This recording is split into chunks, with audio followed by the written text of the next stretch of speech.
დღეს აჭარის უმაღლესი საბჭოს აგრარული კომისიის თავმჯდომარემ დავით ჩაქვშის სანერგე-მეურნეობა დაათვალიერა.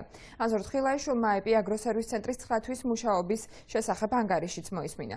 შეხვედრაზე დაგროვილ შენიშვნებს და რეკომენდაციებს, როგორც ანზორ თხილაიშვილი განმარტავს, კომისიის ხდომაზე გააჟღერებს. ჩაქვში 11 ჰექტარზე სადემონსტრაციო მეურნეობაში დღეისათვის მანდარინის, ლიმონის, ფორთოხლისა და პომელოს ათეულობით ნერგია. აგროსერვის ცენტრის საქმიანობას დღეს ასევე უმაღლესი საბჭოს თავმჯდომარე ავთანდილ ბერიძე და სოფლის მეურნეობის მინისტრის მოადგილე ავთანდილ მესხიძეც გაეცნენ. უმაღლესი საბჭოს თავმჯდომარე აიპის საქმიანობას დადებითად აფასებს.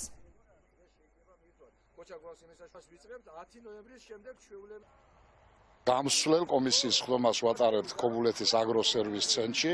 მიზანია ყველა დეპუტატმა, ყველა დაინტერესებულმა პირმა უფრო აქტიურად ჩაერთოს და ნახოს თუ რაიმე შენიშვნებია, მაშინვე აღმოვხრათ. შენიშვნებს კომისიის წევრები ვინიშნავთ ყველა ამ საკითხებს და გამსვლელ კომისიის შემაჯამებულ ხდომაზე, რომელიც დღეს ჩატარდება დღის მეორე ნახევარში, იქ ვიმსჯელებთ ყველა საკითხებს.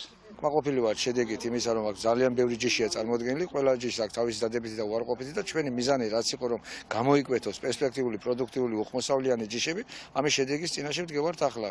მაგრამ თუმცა ჯერ ნადრევია დასკვნების გაკეთება, სულ მეორე წელია რაც ეს არის აქ განთავსებული და 2 წლის პერიოდი არ გვაძლევს იმის საშუალებას, რომ დასკვნა გავაკეთოთ რაიმე ჯიშზე. მაგრამ სამომავლოდ ვფიქრობ, რომ ძალიან სწორი ორიენტაცია და ზუსტად ასე უნდა გამოიკვეთოს ჯიშის პერსპექტივა მომავალში. საყურადღებო ინიციატივა არის ასეთი გამსვლელი ხდომის მოწყობა. ჩვენ დავათვალიერეთ სანერგე-მეურნეობა, დავათვალიერეთ ტექნიკა, რომელიც წარმოდგენილი არის აჭარაში გამოსაყენებლად და ამ დათვალიერებული ძალიან კმაყოფილი ვართ.